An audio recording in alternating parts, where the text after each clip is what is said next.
नमस्कार, मैं शारदा पांडे आसान ज़िंदगी किसी एपिसोड में आपका स्वागत करती हूँ।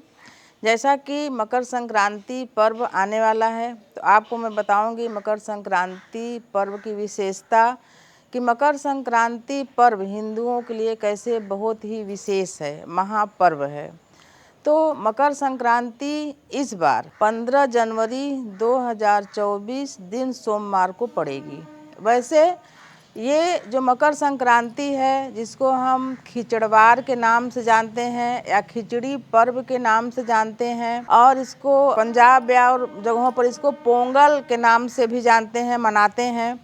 तो एक जो खिचड़वार जो मकर संक्रांति जो पर्व है, वो हिंदू कैलेंडर के अनुसार इसकी कोई तिथि निश्चित नहीं है, यानी कि ये किस तिथि में पड़ता है। ये जो मकर संक्रांति जो पर्व है, ये कभी पूस महीने में मनाया जाता है तो कभी माघ महीने में मनाया जाता है। जब ये पर्व पूस महीने मनाया जाता है तो शुक्ल पक्ष की अंतिम तारीख, यानी 15 दिन जो शुक्ल पक्ष होता है उसका अंतिम समय शुक्ल पक्ष रहता है। और अगर ये माघ महीने में मनाया जाता है तो ये माघ महीने की कृष्ण पक्ष रहता है। अब बात आई तिथि की, तो तिथि प्रतिपदा से लेकर तेरस तक, शुक्ल पक्ष या कृष्ण पक्ष किसी में। ये हिंदुओं का महापर्व एक ऐसा पर्व है कि जो इसकी तिथि निश्चित नहीं है। जब भी सूर्य मकर राशि में प्रवेश करते हैं इन 2 महीनों में, तभी मकर संक्रांति मनाई जाती है। इस महापर्व पर महामेला लगता है गंगा सागर में। जैसे कि कभी कभी क्या होता है कि 14 तारीख को शाम को, जैसे कि सूर्य मकर राशि में प्रवेश किया संध्या के समय या अर्धरात्रि में, तो उस समय तो कोई नहीं मनाएगा। तो ये 15 तारीख को सूर्य उदय से लेकर सूर्य अस्त तक चलता रहता है। लेकिन इस बार क्या हुआ है, 14 तारीख को तो प्रवेश किया नहीं है मकर में सूर्य। 15 तारीख को भी सुबह 9:23 पर सूर्य मकर राशि में प्रवेश करते हैं, यानी कि अपने पुत्र के घर जाते हैं सूर्य नारायण। उसके बाद ही स्नान, दान, पूजा, हवन किया जाएगा। यानी कि जैसे कि मान्यता है कि ब्रह्म मुहूर्त में नहा के हवन करो, दान करो। तो जब सूर्य मकर राशि में प्रवेश नहीं किया रहेगा तब तक इसकी कोई मान्यता नहीं रहेगी। तो 9:23 के बाद से ही गंगा में, नदियों में स्नान करना, वहाँ हवन करना, तिल से आम की लकड़ी पर हवन करना, और ज़रूरतमंदों को कंबल, ऊनी कपड़े दान करना, तिल दान करना। बहुत सारे लोग गौ दान करते हैं, जो बूढ़े सियाने रहते हैं वो अपने सदगति के लिए गौ दान भी करते हैं। और खिचड़ी दान करें, खिचड़ी के साथ नमक और हल्दी भी दान करें। और सब्जियां दान करें, जो ऋतु में सब्जी, जो इस ऋतु में सब्जियां उपलब्ध हैं, जैसे कि फूल गोभी हुआ, बैगन हुआ, आलू हुआ, टमाटर हुआ, जो हम खाते हैं, जो हमको पसंद है, वो सभी चीज़ें ज़रूरतमंद को भी दान करनी चाहिए। लेकिन खिचड़वार पर्व एक ऐसा पर्व है कि इस पर्व में सबसे पहले बेटियों को दान दिया जाता है। जैसे हमारे यूपी में, उत्तर प्रदेश में, बिहार में क्या होता है कि जैसे बेटी का विवाह होता है तो चौथे दिन चौथी जाता है, या जैसे पहला साल तीजा का हुआ तो तीजा जाता है, बेटियां जहाँ भी रहें।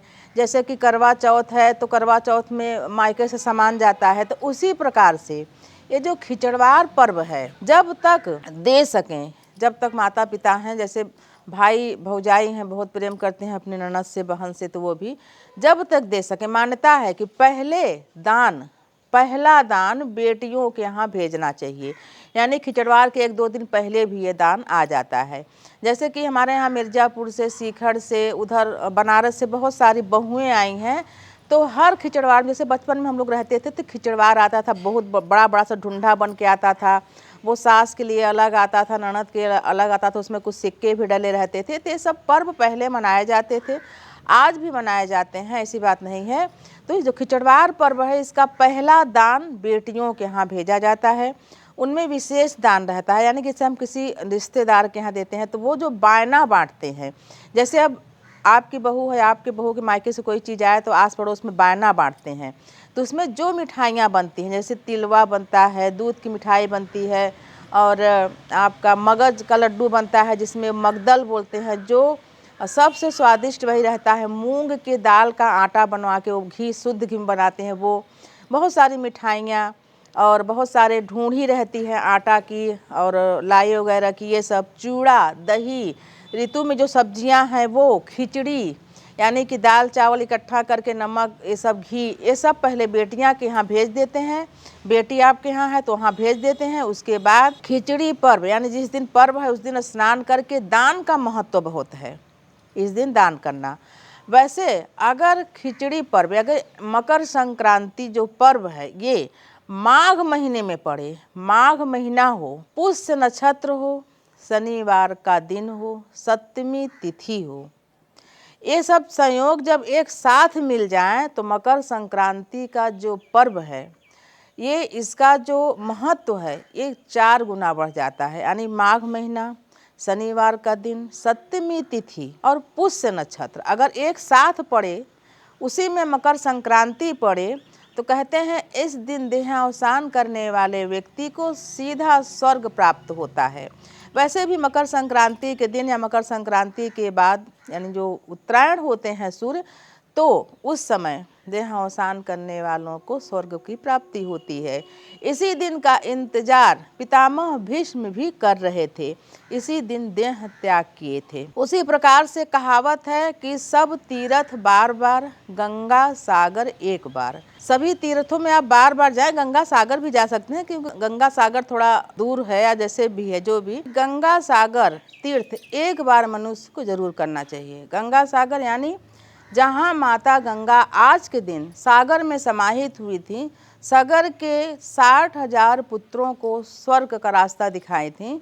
तो एक बार गंगा सागर तीर्थ जाने से क्या होता है कि मनुष्य का जो रास्ता स्वर्ग का होता है, ऐसी मान्यता है कि वो खुल जाता है, को मृत्यु के बाद वो स्वर्ग जाता है।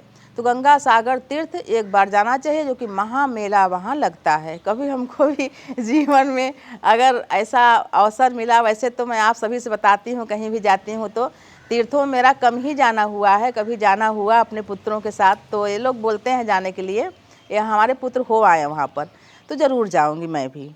तो आपको बता रही हूँ खिचड़ी पर्व के बारे में कि इन तिथियों पर अगर मकर संक्रांति पड़ती है तो क्या होता है, आपका जो किया हुआ दान पुण्य स्नान, सभी चीज़ का जो महत्व होता है 4 गुना बढ़ जाता है। कभी देखना कैलेंडर में अगर ऐसा समय आए तो उस समय का दान पुण्य बहुत माना जाता है। तो मैं आपको बता रही हूँ मकर संक्रांति पर्व के बारे में कि आप 15 तारीख दिन सोमवार को यानी 15 जनवरी 2024 दिन सोमवार के दिन 9:23 के बाद ही स्नान दान सभी कुछ करना। हवन नदियों के किनारे जाकर हवन करने से, पीपल के नीचे बैठ के हवन करने से, तुलसी के पास बैठ के हवन और दान संकल्प करने से बहुत ही पुण्य की प्राप्ति होती है। तो मैं आपको बता रही हूँ मकर संक्रांति पर्व के बारे में। मकर संक्रांति पर्व एक ऐसा पर्व है हिंदुओं का कि इस महापर्व पर दान का बहुत महत्व है और तिल का उपटन लगा के स्नान का भी महत्व है। तिल को, काले तिल को पीसें, उसका उपटन लगा के नहाएं। और इन सभी का जो दान बता रही हूँ,